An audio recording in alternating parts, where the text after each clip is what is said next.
Hello विद्यार्थी मित्रांनो, या ठिकाणी तुम्ही बघू शकताय, की जाहीर सूचना करण्यात आलेली आहे, की आन्सर की मित्रांनो आलेली आहे मॅथ्सच्या मुलांची सुद्धा आणि अ, जे पी-सी-एम जी सी-ई-टी ज्या विद्यार्थ्यांनी दिली त्यांची सुद्धा आन्सर की आता आलेली आहे. काल मित्रांनो 22 आणि 23 ला फक्त पी-सी-बी दिलेल्या विद्यार्थ्यांचीच आन्सर की आली होती. आता मित्रांनो पी-सी-एम या ठिकाणी तुम्ही बघू शकता, या ठिकाणी बघा माऊसचा तुम्हाला कर्सर दिसतोय, एरो दिसतोय.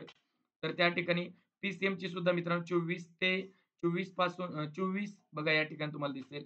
24 मे 2024 ते 26 मे 2024 या 24, 25, 26 या 3 दिवसांमध्ये तुम्हाला ती आन्सर की चेक करायची आहे आणि जर तुम्हाला काही अडचण असल्यास ओके, तर तुम्ही बघा इथं सदरील परीक्षेची उत्तर तालिका उमेदवारांनी सोडवलेली प्रश्नपत्रिका संबंधित विद्यार्थ्याच्या लॉगिन आयडीवर प्रसिद्ध करण्यात आलेली आहे. म्हणजे तुमचा जो लॉगिन आयडी आहे, ते तुम्ही अकाउंट ओपन करायचं आहे.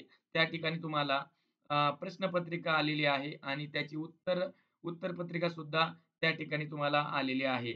ओके आणि तुम्हाला जे ऑप्शन तुमचे आहेत ते तुम्ही करेक्ट करायचे आहेत. जर मित्रांनो एखादा ऑप्शन जर चुकीचा दिलेला असेल, पण तुमचा उत्तर जर बरोबर असेल, तर मित्रांनो तुम्हाला पोर्टलवर जाऊन ₹1000 भरून ती तुम्हाला त्या ठिकाणी ऑब्जेक्शन म्हणजे तक्रार नोंदवायची आहे. आणि जर जास्तीचं अजून काही तुम्हाला माहिती पाहिजे असेल, तर तुम्ही त्या वेबसाईटवर जाऊ शकता आणि त्या ठिकाणी तुम्हाला मिळू शकते आणि तुम्ही सर्वांनी आज आन्सर की चेक करा. ओके. धन्यवाद.